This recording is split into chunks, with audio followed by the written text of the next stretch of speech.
तभी जो श्री सुखदेव जी थे वह माता पिंगला के गर्भ में प्रवेश कर गए महाराज। और जब भोले बाबा चले गए तभी श्री व्यास जी कहते हैं, अरे पुत्र बाहर निकलो। महाराज कई समय हो गया, 10-12 महीने हो गए, पर श्री सुखदेव जी गर्भ में से बाहर नहीं आ रहे। थोड़ा और समय बीता, 4 साल हो गए गर्भ में ही, पर वह बाहर नहीं आए। व्यास जी ने पूछा, क्या हो गया, बाहर निकलो ना।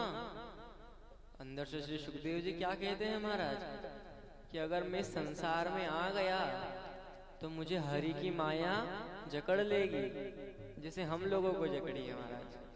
हम सब अभी माया में फंसे हुए हैं।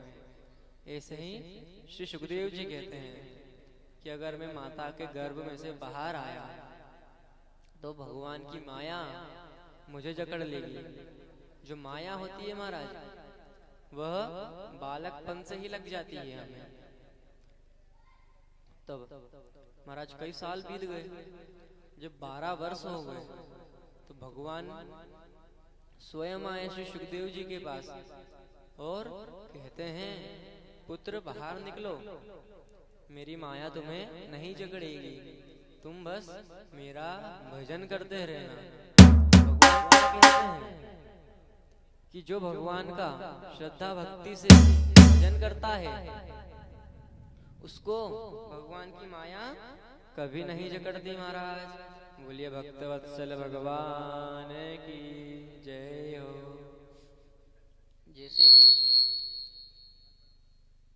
जैसे ही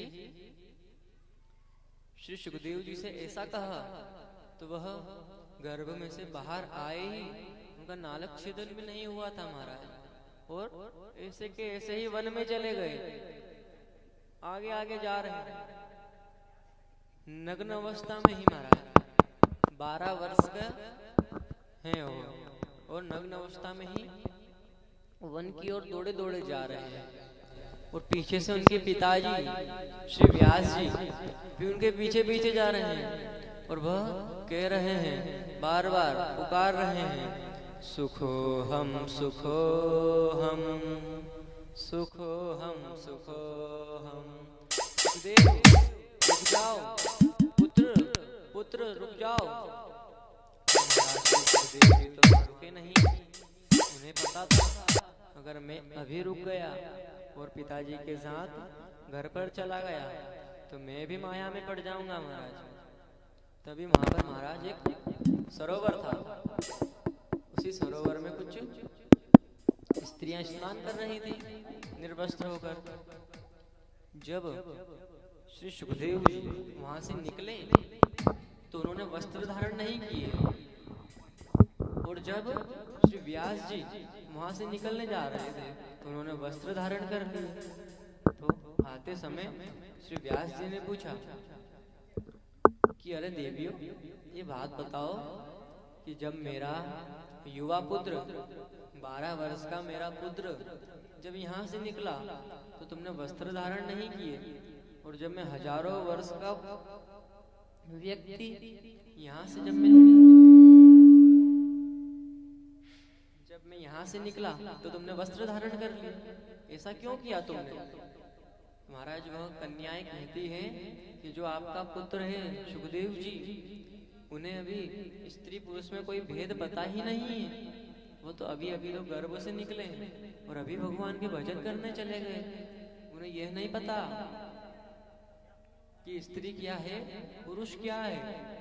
और जिसको भेद नहीं पता हो कि पुरुष क्या होता है स्त्री क्या होती है, उसके सामने वस्त्र धारण करो या ना करो एक ही समान है महाराज। तभी उन्होंने कहा, श्री व्यास जी महाराज दुखी होकर वहां से वापस लौट आए और वह चिंता में बैठे हुए थे। श्री राधे वो वहां पर चिंता में बैठे थे महाराज। उनका आश्रम था बद्रिकाश्रम से थोड़ा आगे सरस्वती नदी के तट पर सम्यक प्राश आश्रम महाराज। वह वहाँ दुखी होकर बैठे हुए थे कि मैंने इतने सब ग्रंथों की रचना कर दी, पर मुझे अभी तक शांति नहीं मिली। तभी महाराज वहां पर नारद जी का आगमन होता है और नारद जी उनके पास आए और व्यास जी ने नारद जी को प्रणाम कर बोले। नारद जी ने कहा कि आप चिंता मत कीजिए, मैं आपको मेरे पुनर्जन्म का वृत्तांत सुनाता हूँ। नारद जी अपने पिछले जन्म की बात बताने लगे और कहते हैं कि मैं पिछले जन्म में एक दासी का पुत्र था, और मैं जब दासी का पुत्र था तो मेरे पिताजी नहीं थे महाराज। जब मैं छोटा था तभी मेरे पिताजी की मृत्यु हो गई थी और मेरी माता एक सेठ जी के यहाँ पर काम करके मुझे पालती थी महाराज। तभी एक बार क्या हुआ, उन्हें सेठ जी के यहाँ पर कुछ साधु संत आए, और साधु संत आए तो जो नारद जी की माता जी थी उन्होंने नारद जी को भी वहां लेकर गए।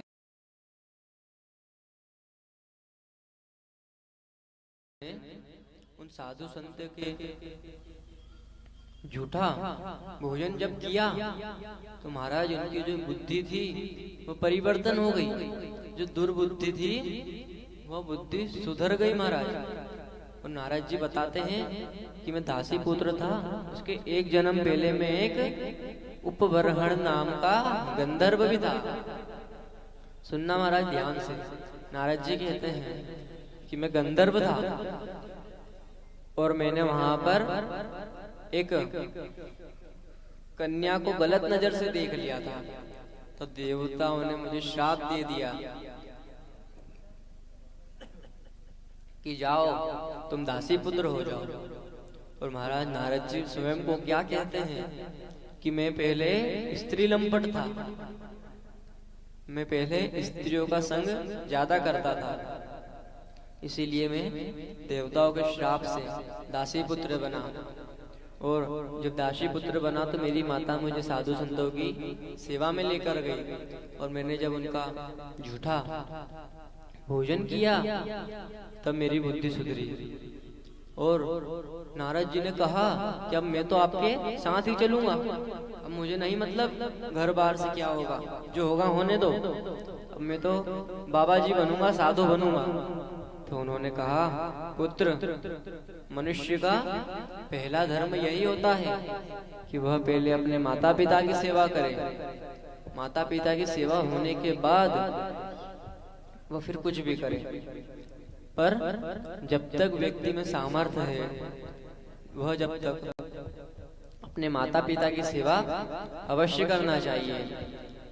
हम इधर भगवान की तो पूजा कर रहे हैं, कथा सुनने तो आ रहे हैं, पर घर पे हमारे माता पिता ऐसे ही हैं, हम उनका कुछ पूछ ही नहीं रहे, उनकी सेवा ही नहीं कर रहे हैं, तो ये सब आपका विफल है महाराज। कथा सुनना, भक्ति करना, भगवान इससे प्रसन्न नहीं होते। भगवान जब प्रसन्न होते हैं जब हम हमारे माता पिता गुरुजनों की जब सेवा करते हैं, भगवान जब प्रसन्न होते हैं। बोलिए भक्तवत्सल भगवान की जय हो। इसीलिए सर्वप्रथम अपने माता पिता की सेवा करें। आइए महाराज। तो साधु संत कहते हैं कि तुम एक काम करो, पहले अपनी माता की सेवा करो। वो भी उन्होंने तुम्हें दासी हैं, वो तुम्हें कैसे पाल रही है, तुम उनकी सेवा करो, और जब वह भगवान के धाम चली जाएं तो तुम आ जाना बद्रिकाश्रम की तरफ। तो उन्होंने कहा हाँ ठीक है ठीक है। तो महाराज एक तरफ तो नारद जी सोचते कि हमारा घर बार अच्छा चले, एक तरफ वह सोचते कि मेरी माता कब जावे और मैं कब साधु संत बनूं। तो उन्होंने एक दिन जब उनकी माता सेठ जी के यहाँ पर काम करने जा रही थी, तभी रास्ते में एक सर्प ने उन्हें डस लिया और उनकी वहीं मृत्यु हो गई। और नारद जी वहां पर प्रसन्न भी हुए और दुखी भी हुए। दुखी इस बात से हुए कि मेरी माता की मृत्यु हो गई, और प्रसन्न इस बात से हुए कि चलो अब उन्होंने कहा था कि माता चली जाए फिर तुम आ जाना, अब मैं जाऊंगा। तो वह बद्रिकाश्रम की ओर गए और उन्होंने खूब तपस्या की महाराज, खूब भजन किए, और भगवान आए, प्रकट हो गए और उन्हें आशीर्वाद दे दिया कि जाओ तुम अगले जन्म में नारद जी बनो, और अगले जन्म में तुम ब्रह्मा जी की गोद से उत्पन्न हो और तुम ब्रह्मा जी के पुत्र बनोगे। और महाराज जब नारद जी ने व्यास जी को कहा कि जो मेरे पिताजी हैं ब्रह्मा जी, उन्होंने मुझे चतुर्श्लोकी भागवत का ज्ञान दिया है। जो भागवत थी महाराज पहले 4 श्लोकों में थी सिर्फ, और जो वेदव्यास जी हैं उन्होंने इसी श्लोक को 4 श्लोकों से 18,000 श्लोकों में परिवर्तन किया। महाराज नारद जी ने श्री व्यास जी को भागवत का उपदेश दे दिया और कहा कि आप भागवत की रचना करो, इससे आपको शांति मिलेगी। तभी उन्होंने भागवत की रचना की और वह भगवान के पास गए और उन्हें बताते हैं कि यह देखो मैंने भागवत की रचना की है, सब कुछ ठीक तो है ना। भगवान ने कहा हाँ ठीक है, पर एक बार आप लक्ष्मी माता से भी पूछ लीजिए। तो वह माता लक्ष्मी से पूछने गए, उन्होंने कहा नहीं यह ठीक नहीं है। तो उन्होंने कहा कि माता ये कैसे ठीक नहीं है।